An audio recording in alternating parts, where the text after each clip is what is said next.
Alam niyo mga kapatid, ako'y nabwisit nung mabasa ko over the weekend na isa po sa mga supporters ni Manong Digong, itong si Miss Sandra Cam, na nasa ticket pa ni Manong Digong, ang Punyemas, nagwala dahil hindi raw siya kilala doon sa airport. Kung hindi ka ba naman buhong Miss Sandra Cam, wala akong pakialam kay supporter ka ng sino, wala akong pakialam kung malapit ka kay Manong Digong.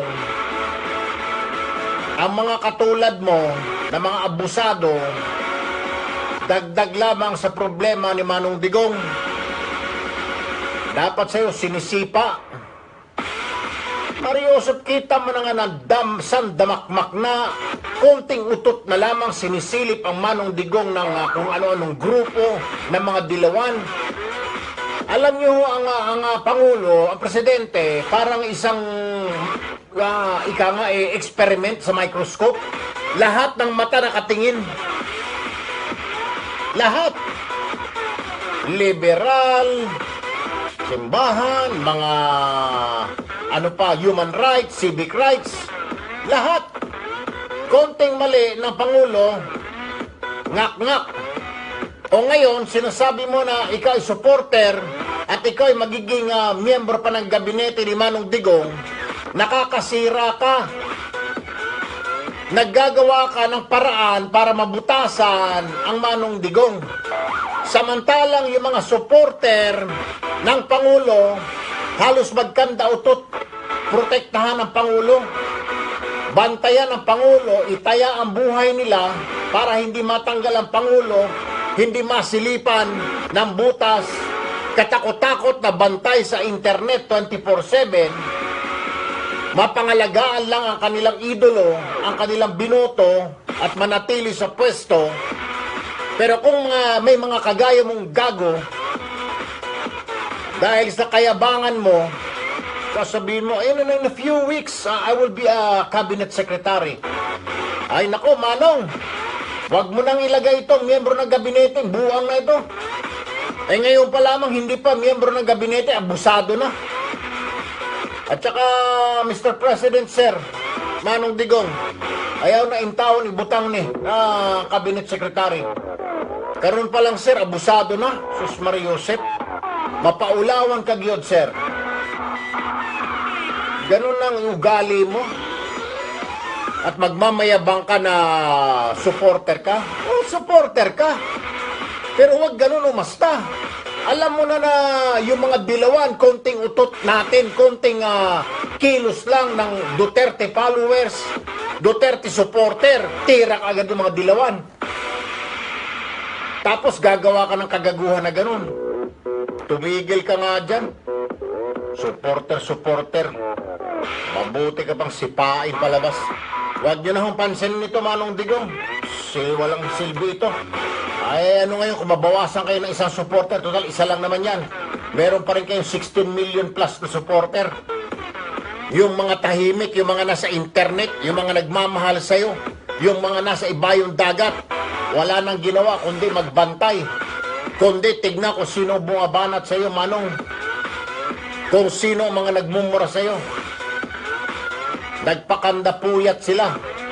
Nung huli si Dilima, binabantayan po nila live. Para masiguro lang yung ngaw-ngaw laban sa'yo, Sir, makulong. Si Trillanes, ganun din. Binabantayan nila. Kaya kung mawala man ito Sandra Cam, hindi ka walan, Sir. Palayasin mo na yan. Yung impacto na yan. Wala naman hong silbi. Abusado pa. Mabuti pang mawala na sa... pasensya ka na, Mariana. Paano ka naman hindi mabubuisit? Alam na nga yung dilawan. Nakateleskopyo ka na, nakatingin kay Pangulo. Konting kibot lang, tira ka agad. Tapos may papasok na Sandra Cam, sasabihin, oy, magiging gabinete na ako. Hindi mo ba ako kilala? Ako si Sandra Cam. Patuloyin mo ako dyan sa VIP lounge. Alekat ka. Kung ako yung nagbabantay ng mga oras niya, paliguan pa kita ng malamig na tubig Buhusan ko yung mukha mo. Sabihin ko, ano ngayon kung ikaw supporter ni Manong Digong? Ako supporter din naman. 16 million tayo, hoy, mahiya ka. nga pagmamayabang-mayabang yan. Huwag kayo magmayabang dahil may 16 million din mahigit na sumuporta, na tumulong. Tira kayo ng tira, ako sumuporta, ako magiging cabinet secretary. Huwag mo nang pansinin ito, Manong. Makakasira lang. Kakasira lang po ito. Dagdag problema lang ho ito sa inyo. Pabigat ika, bagahe po ito si Sandra Cam. Palayasin nyo na ho ito. Kakahiya. Supporter. Kasama natin. Pero kung gano'n ang abusado, palayasin. Yung ba? Wala pong iniwan yan. Isang kaanak ninyo, kasama ninyo sa bahay, biglang mag-abuso, magwalang hiya, magmamayabang. Dapat sabihan. Sabihan, tumigil ka dyan.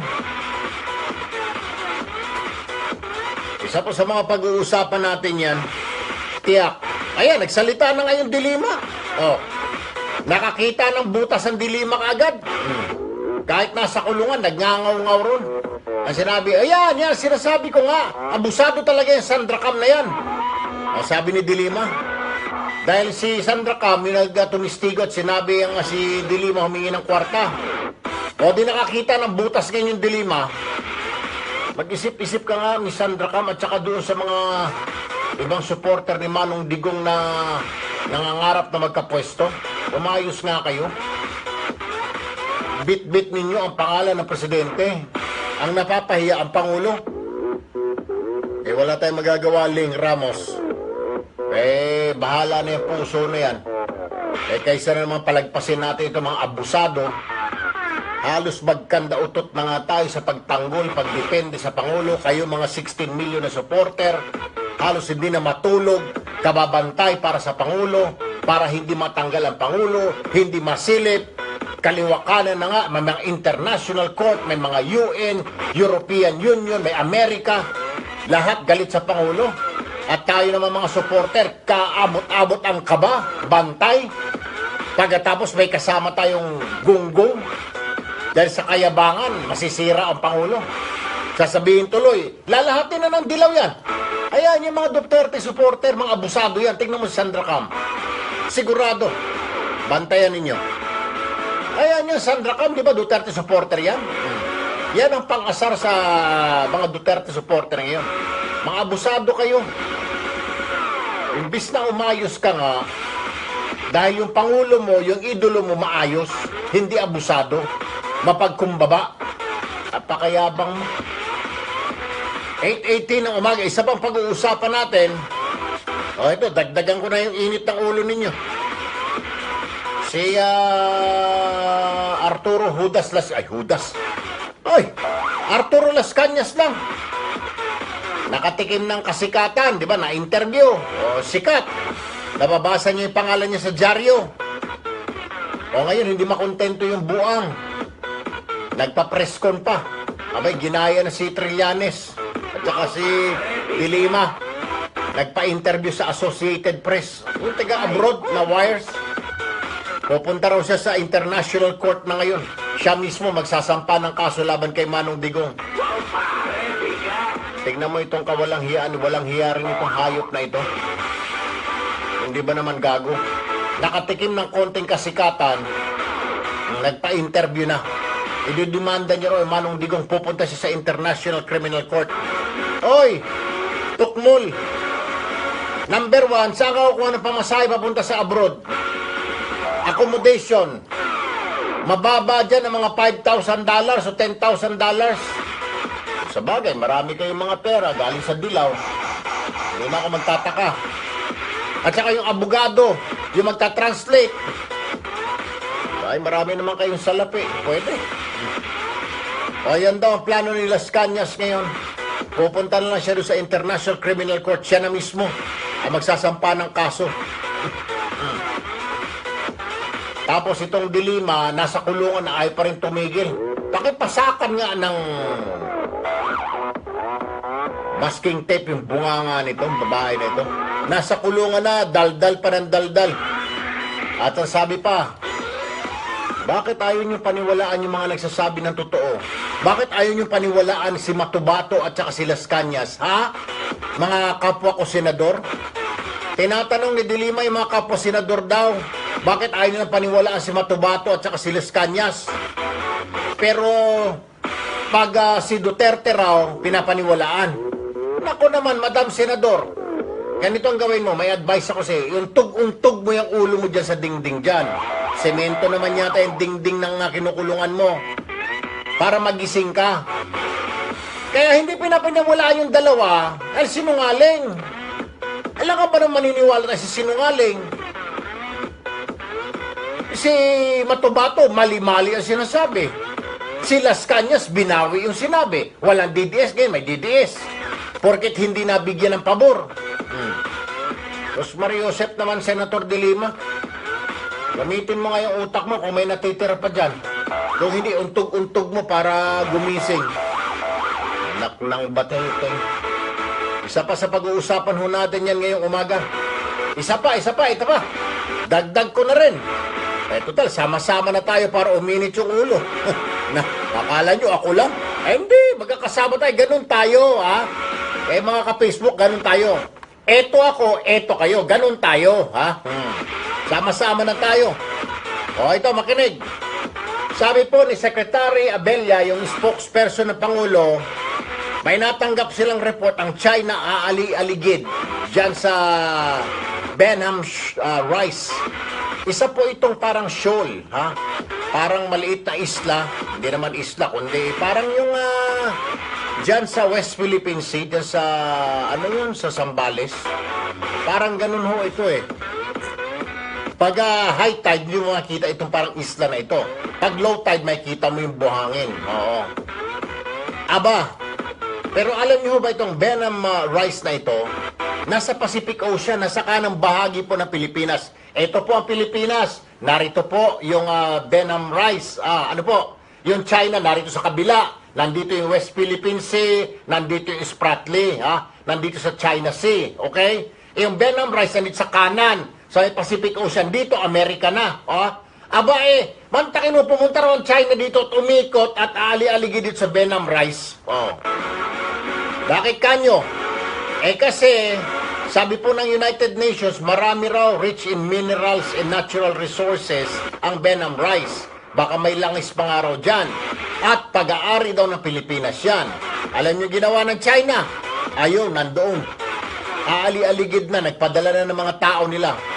Yung Chinese survey ship. Pilit angkinin. Kung tutusin, napakalayo na. Sa China Sea, Pacific Ocean na. Pero nandoon na naman yung mga Chino. Kita mo kagahaman ng mga hayop na ito, isa pa ito. Nasa kabila na ha, ito yung Pilipinas, ito yung China Sea, ito yung China. Abay, iikot pa yung mga gago at para makapunta dito sa Benham Rice, sa Pacific Ocean. Gusto pati yun kunin.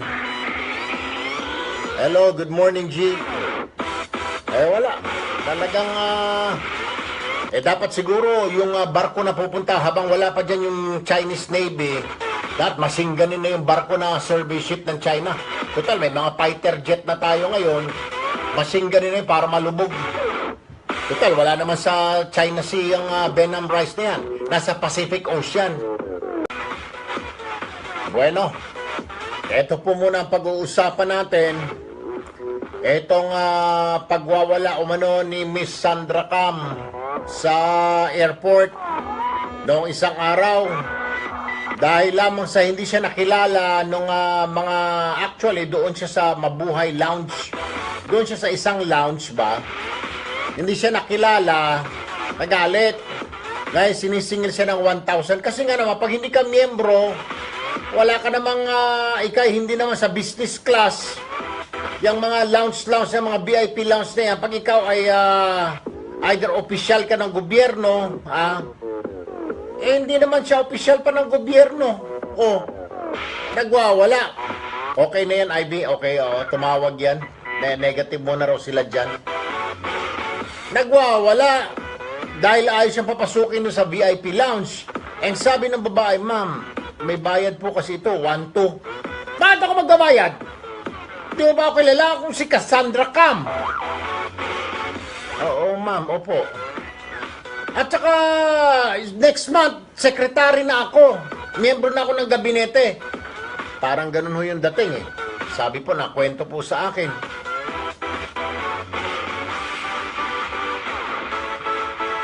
Itong mga ganitong sitwasyon, may Sandra ka, makinig ka. Listen up and listen good, Miss Sandra. Alam mo naman siguro na konting mali ngayon, konting kibot ng Pangulo ay pinupulaan.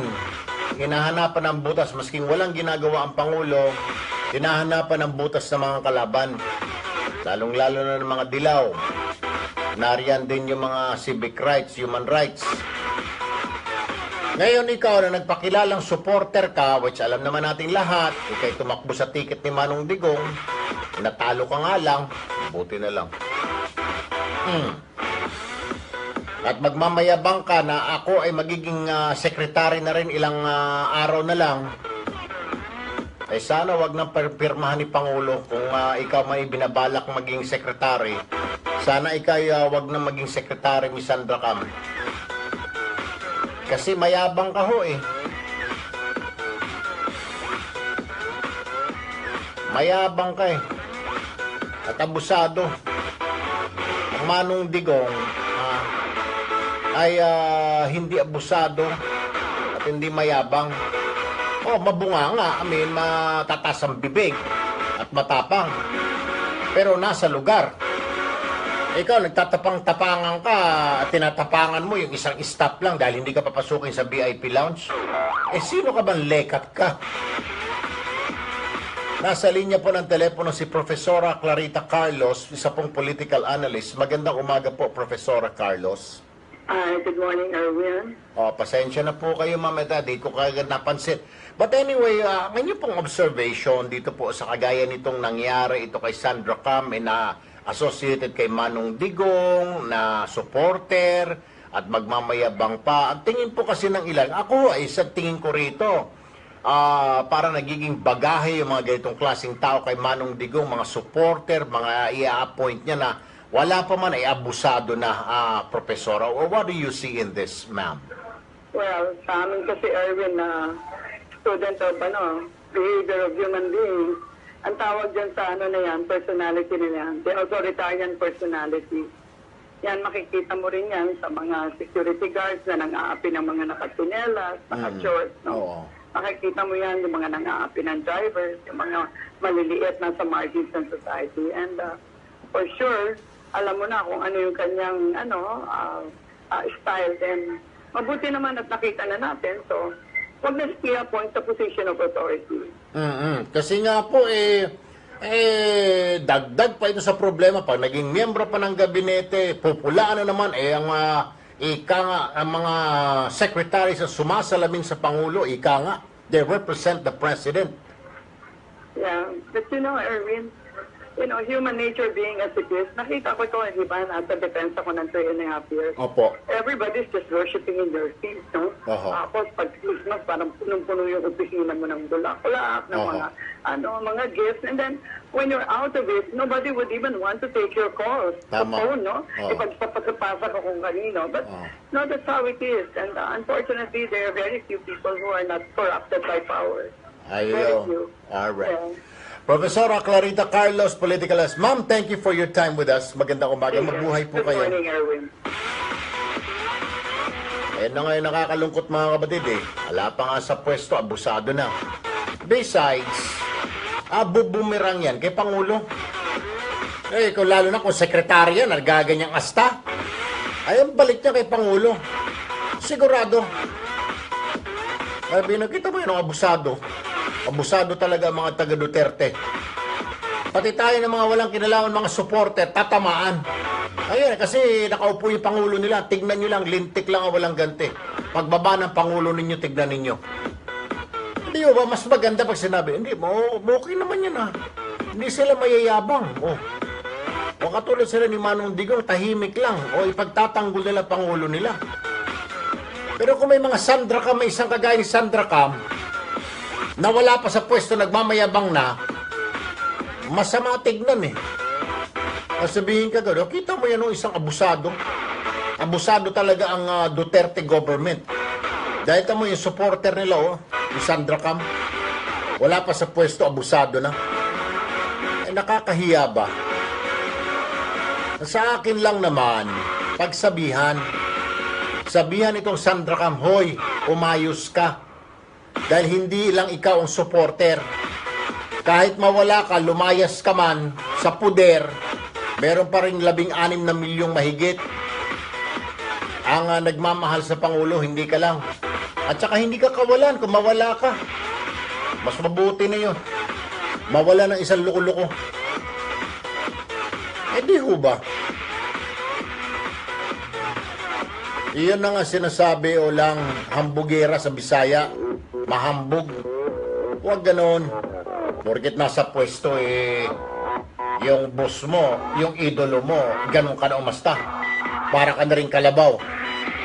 Yung tagak, pag nakatungtong sa kalabaw, akala nung tagak, kung ano rin siya, kalabaw na rin.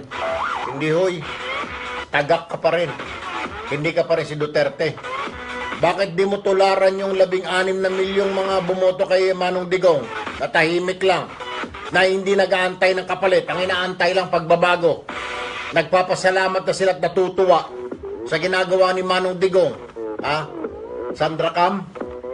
O ikaw, Las Cañas? Mahiya nga kayo sa mga pagbumukha ninyo, mga buwisit kayo. Kita mo yung 16 million na tumulong na walang inaantay na kapalit. Natutuwa lang dahil may pagbabagong nakikita sa bansa. Happy na sila. Pero tignan mo kung paano ipagtanggol ang Pangulo. May umupak talagang kinukuyog nila dahil ganun nila kamahal ang Pangulo. Ganun nila kaprotektado ang Pangulo.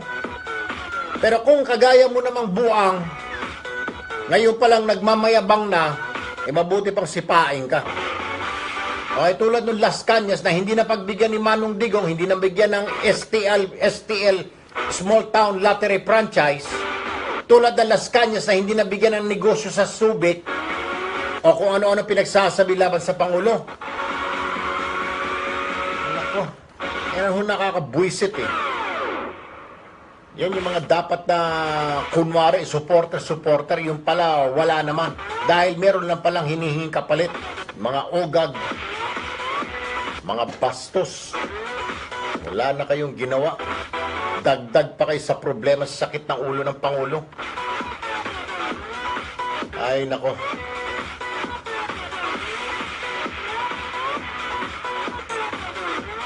Alright, sa ating pagbabalik po, pag-usapan naman natin, ito yung si Las Cañas. Diba, last week, sabi ni Trillanes, pupunta siya sa International Criminal Court. Ngayon, hindi na si Trillanes na nagsasalita, mismong si Las Cañas na, yung kapal ng mukha niya, ang nagsabi doon sa mga nag-interview sa kanya sa Associated Press. Isa pong wire services ito, news agency, na based sa Amerika, na magsasamparo siya ng kaso kay Manong Digong sa International Criminal Court. Tingnan mo naman kayabangan ng hayop na ito. Tingnan mo kayabangan niya. Sasabihin niya magsasampa siya ng kaso laban kay Manong Digong. Magsasampa ka, bistado ka na, magsasampa ka kasi ng kaso dahil hindi napagbigyan hindi ka nabigyan ng small town lottery franchise. Magsasampa ka ng kaso kay Manong Digong sa International Court dahil hindi ka napagbigyan ng negosyo sa Subic. Ganun ba, Mr. Las Cañas? Ang kapal naman ng mukha mo, iho, o Manong. Ano?